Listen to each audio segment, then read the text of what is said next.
Hello everyone, I'm X-Ray Racer 1. Today I'll be doing a video on driving tips for two-wheel drive RC cars. This video is coming as a bit of a request, and I have been meaning to do a video on tuning setups and things like that.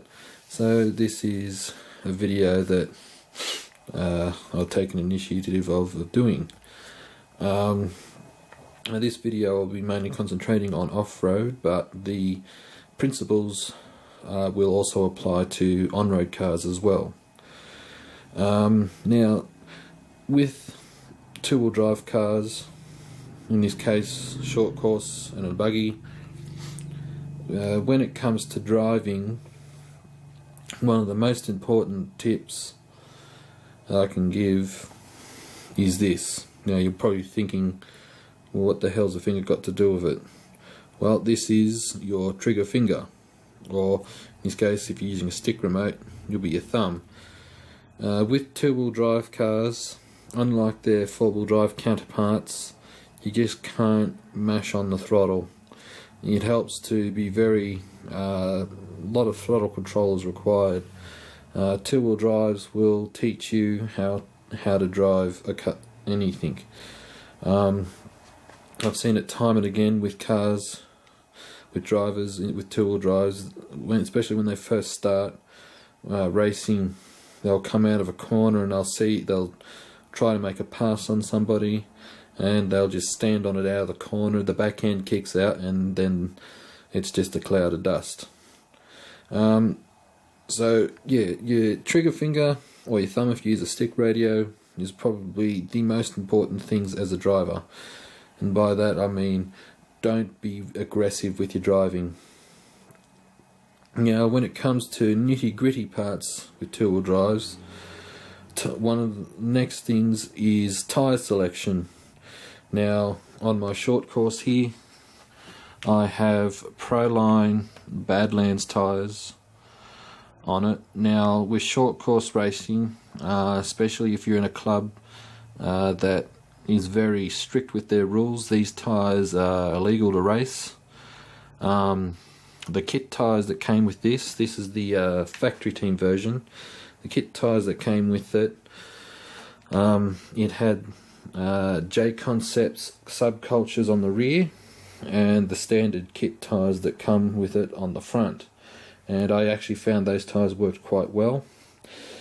On my two-wheel drive buggy, I find that a tyre, unlike the rib tyres, I find tyres that have a very small, low-profile tread pattern work very well. And I have Proline caliber tyres on the back. Now, this is all very well for me to say this, but one of the things you should take note of in your track is, what is the track surface like? Is it loose and dusty? Is it a clay surface? So is it tacky? Things like that. Also, with your two-wheel drives, you will have a slipper clutch. Now, on this here, your slip clutch is located right here on the spur gear. Now, if I just take this off,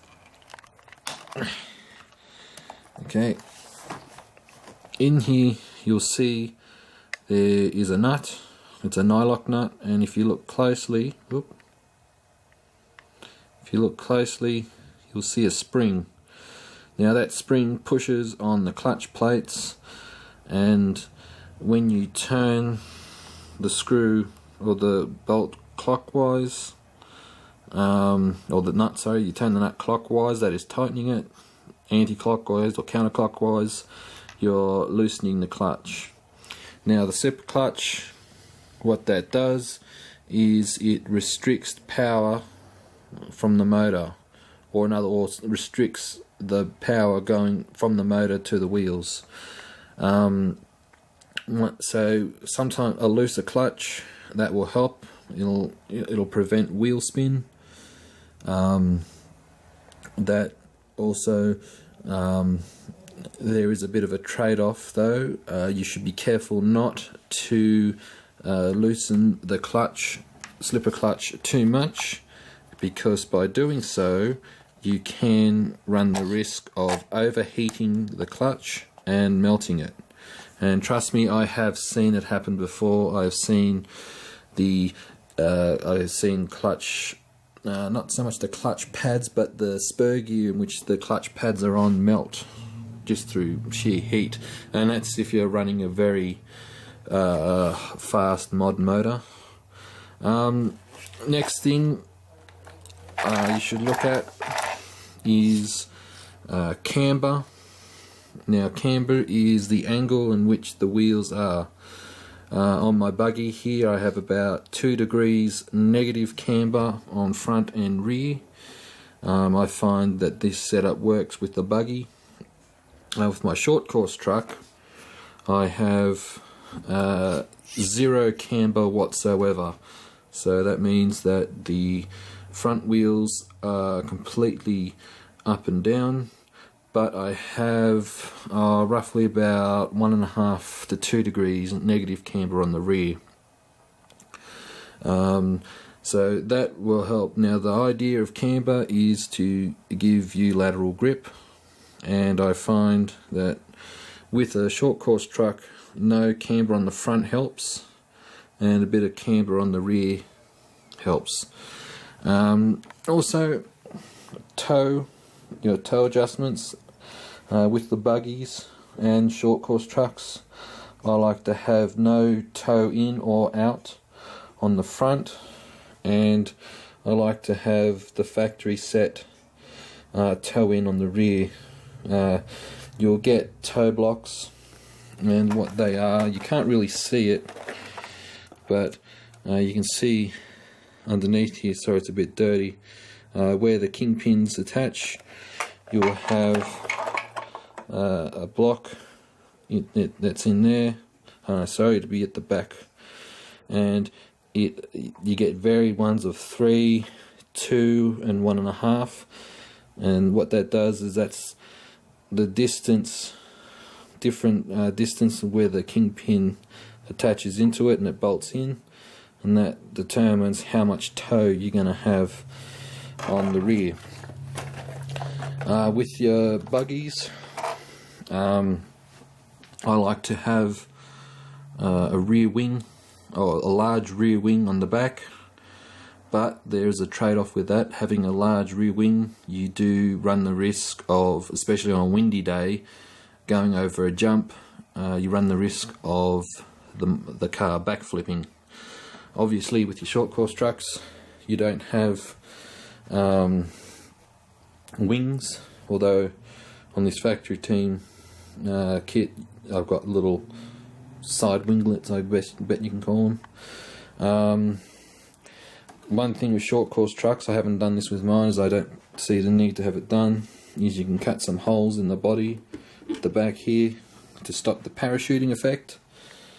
Yeah, well, I haven't had that happen with mine. Also, I'll take the body off here. When with both short course and buggies, and also your stadium trucks, one thing you'll have is foam in where you replace the battery. Now, the whole idea of the foam is to help with weight distribution, and I'll show you. Okay, so here's a battery that I use. You might use a stick pack. Okay, so I'll just place it on here just to show. Okay, so in this case I have what's called a 50-50 weight distribution on my short course truck. So the foam, while this part here is cut in half so I can fine tune it more, I have half the block cut in half, or the block cut in half, so therefore the battery will sit in the middle like that when obviously I've got the strap there. Now with that, when I say I've got a 50-50 weight distribution, in other words, the weight is evenly proportioned for both the rear and front wheels. If, for instance, I had a bit of a traction issue where the rear wheels were kicking out, I would move the foam and may have to have the battery moved back. So therefore that means that there is more weight over the rear wheels to help give it traction. And if I had an understeering issue, I might move the battery forward, so therefore there is more weight over the front. But in this case, with my setup for the track conditions where I race, I find a 50-50 weight distribution works. So really that's basically about it. Other things, suspension. Do you have maybe having a slightly firm suspension at the front to help give it a little understeer if you find it oversteers too much, or maybe softer at the front and harder at the rear. It's all a matter of bit of testing. Sometimes your clubs might have test days, so they'll give you a chance to go to the track and test. So you might have to change shock oil, or might have to change springs. It's all a matter of testing, because I can give you tips and I can show you what I do with my RCs, but it also comes down to you as a driver.